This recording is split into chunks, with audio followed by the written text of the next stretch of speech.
Hey there, and welcome to another video in my functional programming in Python series. So in the last video, you saw how to take a piece of code that used the built-in map function and to refactor it so it works in a parallel processing fashion. So it gets executed in parallel. We're processing multiple records at the same time, and that can lead to huge speedups in execution time. And we did that using the multiprocessing module that's available in Python 2 and Python 3. Now, I already hinted at this in the previous video or towards the end of the previous video that there's other ways to implement parallel processing using a functional programming style in Python. So what I want to talk about in this video, what I want to show you in this video is how to use the concurrent module that's built into Python 3. So that's not available in Python 2, but it's kind of the nice and clean interface for doing parallel processing and parallel programming in Python 3. All right, so let's bring back the multiprocessing implementation for a second and just to run this example program again. So what you can see here is that, well, we're taking this input data set, we're generating this output here, and this takes about 2 seconds to complete using multiprocessing.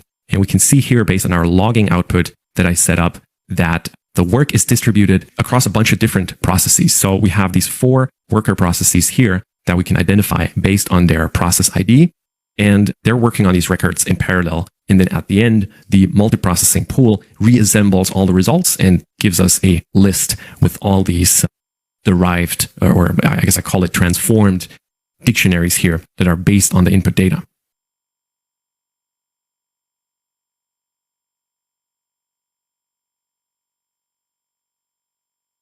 All right, so let's replace this code with the concurrent.futures module. So this is the new and shiny way to do asynchronous computation in Python. It has a clean interface for working with process pools and also thread pools. And it's kind of cool. It's only available in Python 3. And the first thing I'm going to show you is how we can replace this multiprocessing code here with code from the concurrent futures module. So let's just get this set up. So here I can go concurrent futures process pool executor.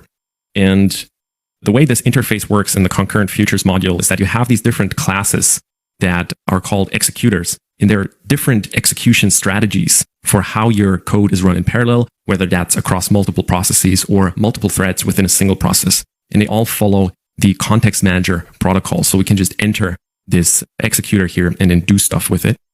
And then it makes it very easy to do the cleanup here as well. So here I can just go result executor.map. And again, you can see here the kind of the central importance of this map function as a parallel processing primitive.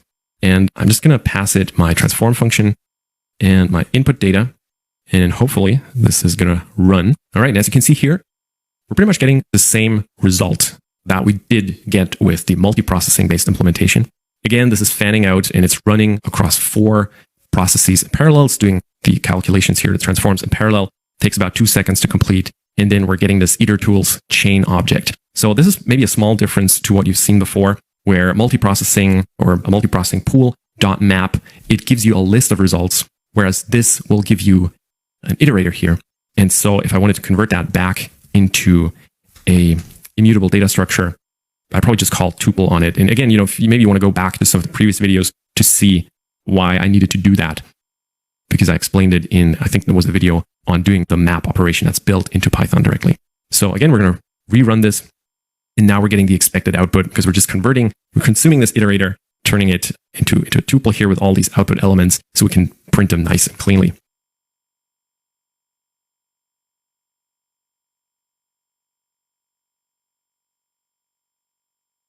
All right, again, only scratching the surface in this video, but I hope it whetted your appetite for doing more parallel processing in Python and to also do it in a functional programming style. Because I think one of the key advantages of functional programming is that it makes it very easy to parallelize your programs, right? If you can write your program in a way where it's using a map operation to transform some input data into some output data, or let's say if a part of your program can be written that way, it is extremely simple to parallelize this like crazy.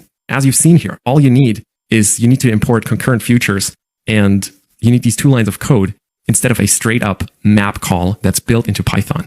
And your code is running in parallel. And this can lead to huge speedups. This can be a really quick win for a program that's IO bound or that's CPU bound. So highly recommended for any kind of number crunching that you do, or if it's a super IO bound program like most web scrapers are, where you're waiting a long time for the web request to finish so that we can parse out the data.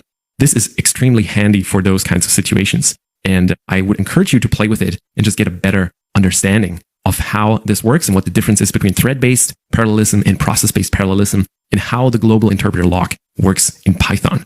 Have fun playing with parallel programming. All right, talk to you soon.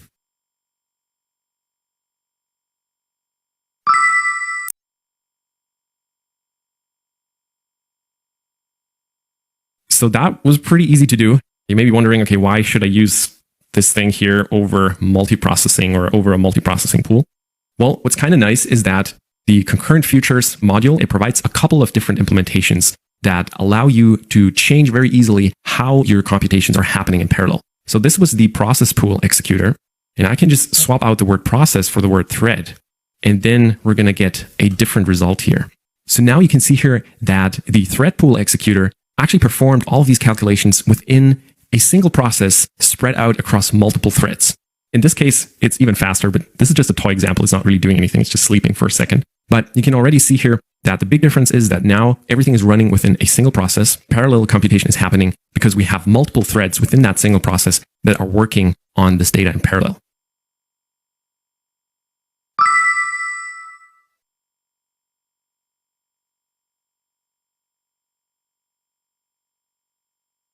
Now, of course, the question is, well, when should you use one over the other? So Python, kind of the dark secret of Python, is something called the global interpreter lock. And what it means basically is that no two threads can execute Python code at the same time. So even if you have multiple threads running in your Python program, only one of them can execute at a time. Now, this sounds like a huge limitation, and in some cases it is. But really, what happens most of the time is that your thread will be waiting on I/O to complete. So in this case, if I'm calling time.sleep, that's an I/O operation that's blocking this thread. And that means while that time.sleep call is blocking this one thread, other threads can execute. And then at the end, this thread will resume and they will all finish their processing. So in this case, it doesn't really make a difference. However, if I was doing heavy number crunching in these threads, I would run into the global interpreter lock problem because the end result wouldn't really be faster than running a single threaded version. So there's lots more to say about this, but really what you need to remember is that the best way to get around this is to use process-based parallel programming in Python, or process-based parallelism. And this is where this concurrent futures module is extremely handy because, see, I did it again. I just switched from thread-based execution or thread-based parallelism to process-based parallelism. And this gets around the global interpreter lock problem because every single process has its own interpreter. Therefore, they can all run in parallel. You can actually spread them out across multiple CPU cores, and this solves the global interpreter lock problem. But this is definitely something that you need to keep in mind when you're writing parallel programs in Python. And this is also where this concurrent futures module is kind of nice because you can change the execution strategy very, very easily. And really, the process pool executor is just a wrapper around the multiprocessing pool. But if you're using this interface, it just becomes so simple to swap out the different execution strategies here. And now we're back to a thread pool executor again, and we're getting a different result.